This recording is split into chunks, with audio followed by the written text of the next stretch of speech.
一下，竟然钓到龙虾呀！这沙尖鱼这么大，头一回见啊！出发收鱼。今天的第一条船啊，靠过去看他们抓到什么鱼。他们做这种排钩钓成本很高哦，这些都是一次性的，要把它全部剪掉。都是拿这些小虾来做鱼饵的。把鱼搬上来看一下，今天他们钓了什么鱼货啊？这些山牙鱼都是够称的，差不多都是1斤左右的。漂亮啊，钓口的就是漂亮。沙尖鱼挺大条的，这一条还是活的哦。今天的流水不好啊，没有钓到什么鱼，黄花鱼钓到几条而已。白天的黄花鱼颜色就是白呀，没有那么黄。这箱是月子鱼啊，个头都挺大条的，还有小山牙鱼。今天这条船亏本了，只卖了800多而已。刚好这条船还没起完钓钩啊，过去看一下他们怎么样起的。他们的钓钩都是纯手拔的呀，非常的辛苦啊。抓这么多杂鱼了，看一下他们的黄花鱼也抓几条了。有南海免休旗帜的，休渔期期间都是合法合规可以出来放排钩的。这个就是他们排钩钓所用的钩子啊。上来一条小鲨鱼啊。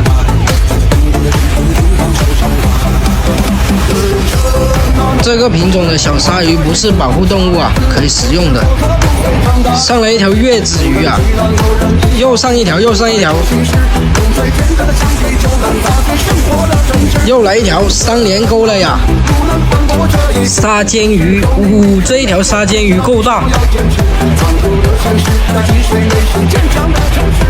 这么大，3条差不多都有1斤了哟。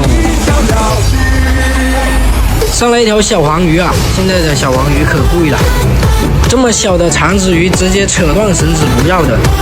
这一条够大啊，有1斤多了呀。像这么大的他们都会留起来自己食用的，这个可有1斤多了，这么大。这一条小鲨鱼够大。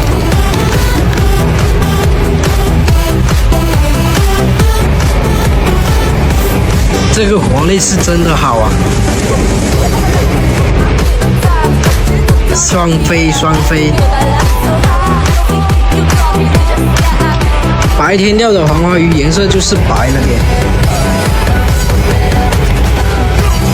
龙虾都能钓得到哦，很少见的能钓得到龙虾。它可能是来吃虾，然后挂到它的胡须了，可能有个3、4两吧。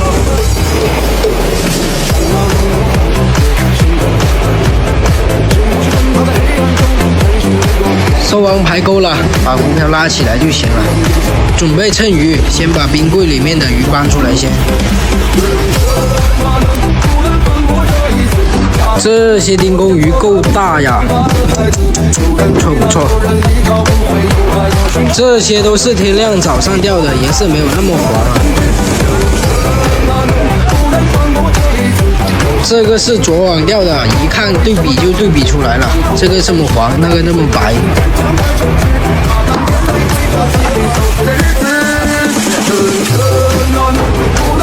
这些是中等规格的，16斤啊，小规格的10斤，还有一些小鲨鱼、山牙鱼，还有沙尖鱼啊。这些山牙鱼、月子鱼都是他们提前称好了，然后冰起来的。今天收了半箱黄花鱼而已啊，今天流水不好。回家。今天拿那个3线鱼来煮汤喝啊，这个鱼煮汤非常好喝，水开下入鱼啊，煮个3、4分钟就可以了，下点盐，还有一点点酱油，最后倒入油就行了。这个鲜鱼汤够浓啊，倒一点酱油，一点辣椒酱，这就是我们的灵魂之至，非常好吃啊！这个鱼肉，这一碗汤够鲜啊！好加，下。